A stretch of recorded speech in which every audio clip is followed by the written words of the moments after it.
G'day folks, everyone. I was going to do a bit of writing tonight, but Peppercat, okay, my Australian drop here, has kidnapped me, so that what she really needs right now is a cuddle and a pat. So instead I thought I'd just have a cup of tea, enjoy my little drop here,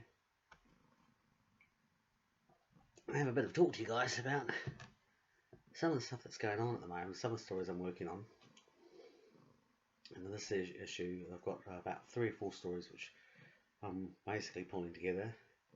And one of them's, the first one is looking at the issue of Jim Manning and Scott Carmody, who are the 2 senior constables that arrested the man that we know as Brenton Tarrant.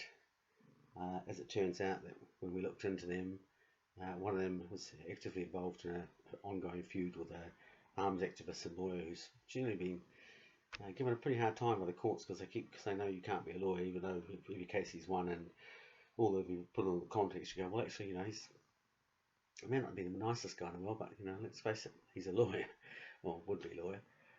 But he actually hasn't ever been convicted of anything. He hasn't got a mental history, so the whole burden of proof and all the normal processes in his case have been kicked into touch. And it's quite interesting too, because when they originally read that story about these 2 guys, they just said, Lincoln cops, and I dragged out this fact about the background, and suddenly the little story, and they again put it all out of context, which again kind of to me confirms what's going on. Like, they didn't explain all the history, just enough to make it look like, oh, this guy was a hero and those terrible arms people. And again, let's point out the whole situation, like, don't own a gun, not really interested in a gun, served the military for 6 years, and when I was finishing my time, not really interested in that whole kind of gun culture. I like movies, blah blah blah, but I'm not into it. But I am into due process, and I am into fair and balanced reporting, which actually hasn't happened. Of course, the other interesting thing I found about it was I started to look into, and things I'm digging a bit deeper than the stories that we've done, and this the guy Scott Carmody, who's tied up with the Waimiki irrigation, who's heavily involved in water and opens up another spectrum about water, carbon credits, the royal family in terms of their conflict of interest in terms of promoting a certain value, and it turns out that they're actually profiting from, and of course they're not just profiting, but they're actually putting those money through tax evasions, which have been, people they use have been repeatedly been identified in the Paradise Papers. So it's hard not to see a picture of this isn't about environmentalism. This is basically about a consolidation and absorption of the world's wealth. And again, just put my cards on the card. Like, as far as I'm concerned, I don't really think the whole matter whether it's global warming, whatever, really matters too much of a shit. At the end of the day, we're treating the planet blandly, and a lot of things that need to be done, whether you say it's for global warming or whatever, is irrelevant. They need to be done. The issue, of course, is the fact that a lot of this is actually also about driving the concept of smart cities and green technology, which is how it's been pitched. But again, as we look at what's happening here in New Zealand and Australia, you see that a lot of that green technology is really not about the environment. Again, it's about the backbone of 2 things: of driving demand for lithium batteries, which although at the same time have been used for the military and have been used to drive a huge space race right now between I would say China and America, but the reality is it's China and Lockheed, to get them up into space so that they can actually start mining those resources. Mining needs water, and so you find the 2 things connected. So again, it's interesting when you look at things at the moment. There's this huge thing where National Labour have been quite happy to take Chinese dollars for quite some time now. Now it's becoming unpopular, and the narrative about what's been sent out to the people, the party faithful, is changing. And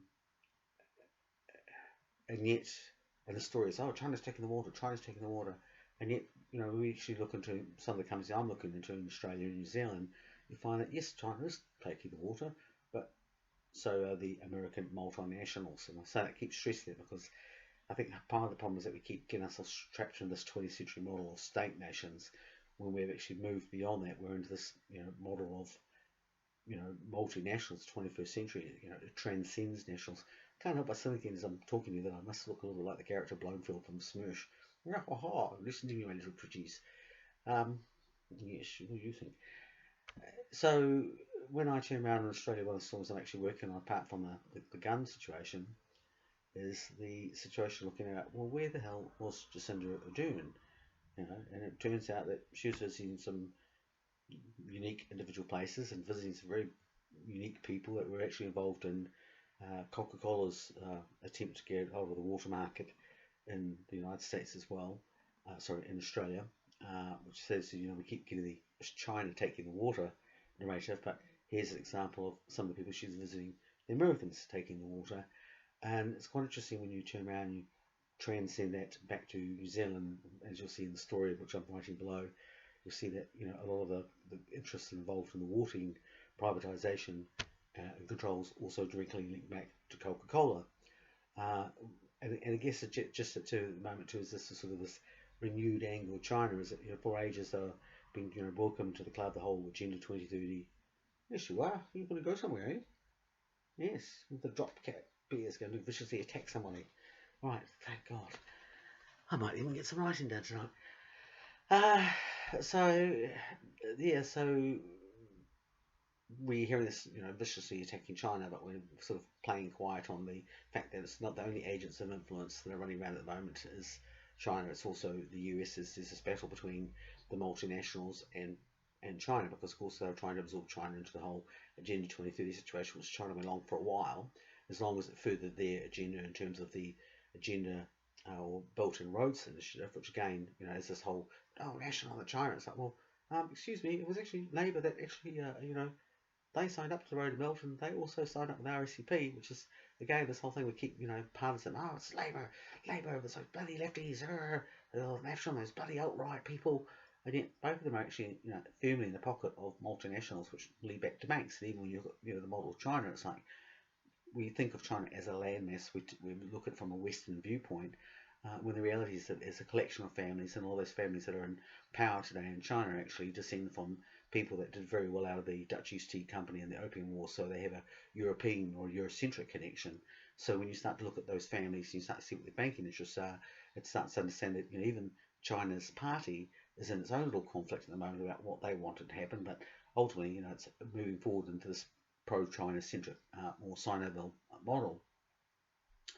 Of course, the third story that we're looking at is this, this the situation where Helen Clark has turned around and launched this Helen Clark Foundation, and you start to look at all the characters involved in it, and they've all got very interesting histories, very much tied up with the neoliberal, the Rogernomics, or this Leninist adoption of socialism, which is, as I keep pointing out, is not socialist, it's actually state capitalism, which lends it to a model closer to fascism. And when you start to turn around and see who the organisations that are funding the National Foundation or the Helen Clark Foundation, you find that there are people that are heavily involved in the technological industries through Auckland University, but also through New Zealand's through the New Zealand's attempt to get into space, which is very much tied up in the military industrial complex, Lockheed Martin. And so again, you see that while these things are being put out, we need this technology to stop climate change, it's got nothing to do with environmentalism.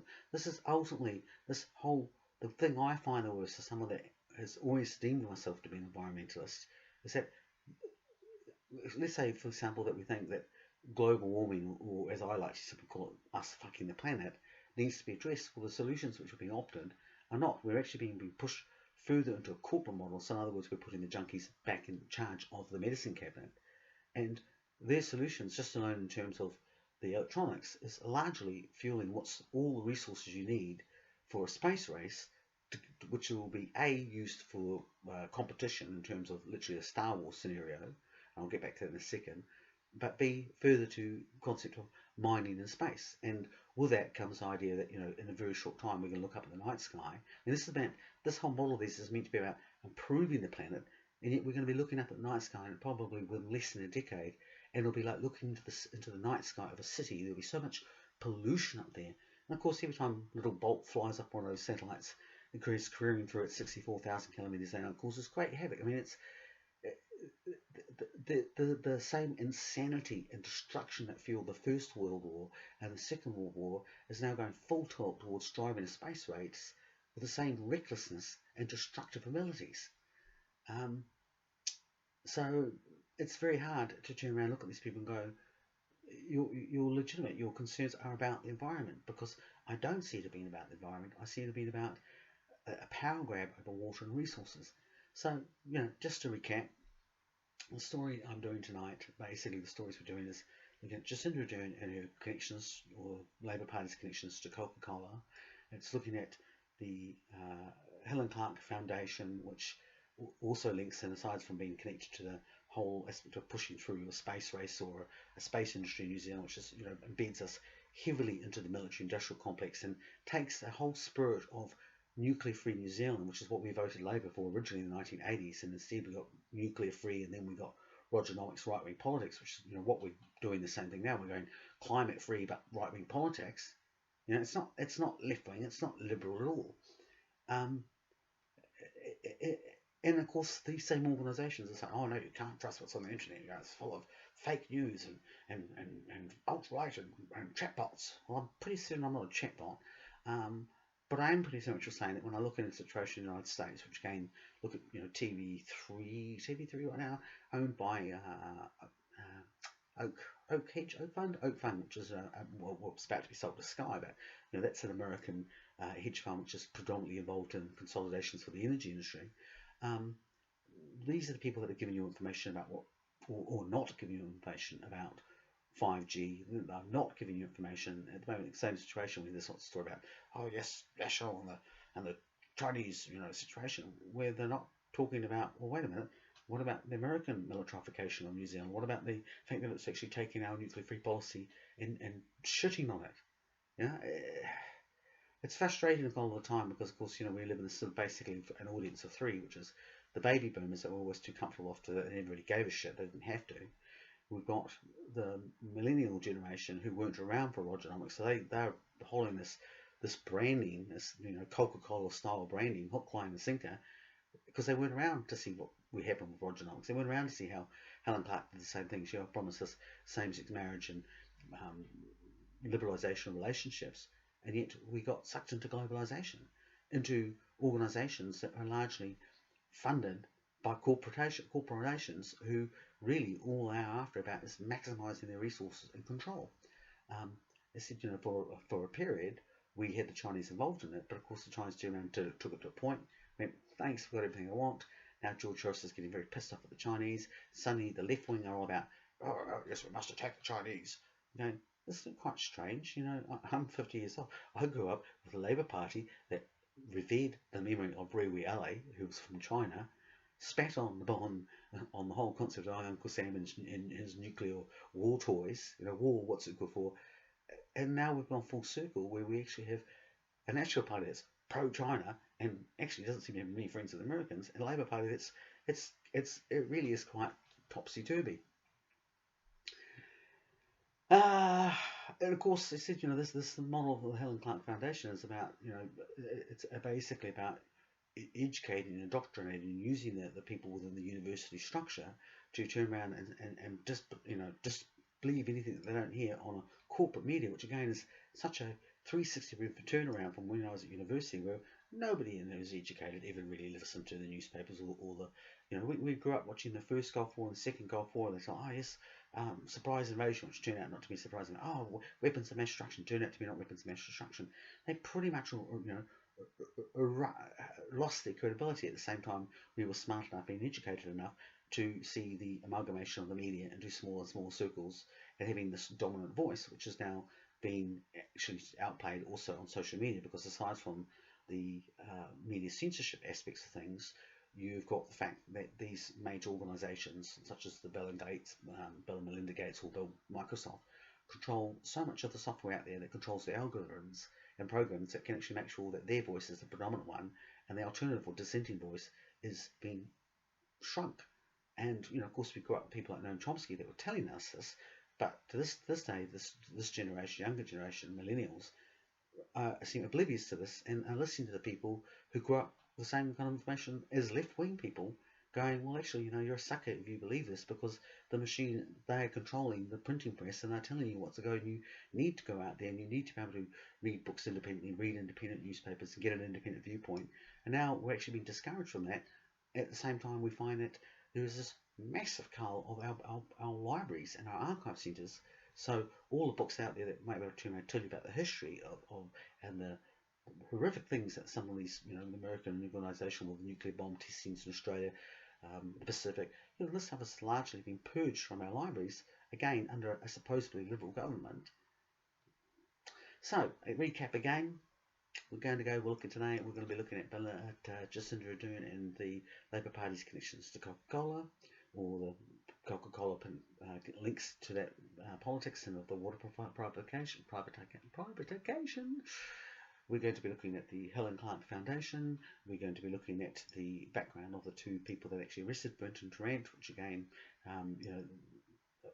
who their backgrounds is, says a lot about the coincidence of all the situations. Rather amazing that two people, one with an ongoing beef with the arms activists and people that are willing to present the legal viewpoint of that, and the other one tied up hugely with the water connections and all this old boys connection, should be the people that should actually arrest them. And when again you look at their backgrounds, they are right wing, which again is another point of my viewpoint where they keep saying, oh, we've got to go after the outright. Well, I'm not one of those. One of the things I keep saying about March 15th is that when you actually look at the genuine links that existed in Christchurch involving these right-wing people, they were largely ignored, or people looked the other way for ages. And now that this has come up, instead of going back to these links and looking at their connections to the both the political, the major political parties, and to the mercenary industry, we're choosing not to do that. And it's quite interesting because one of the groups I actually pointed out was the Christchurch Foundation, said how dubious they were. It turns out, lo and behold, they're one of the recipients of a $200,000 loan from China, which again, that gets news, but the fact that it's got this links to these previous sort of CI-orientated helicopter gunship companies and mercenaries, oh no, we won't report on that.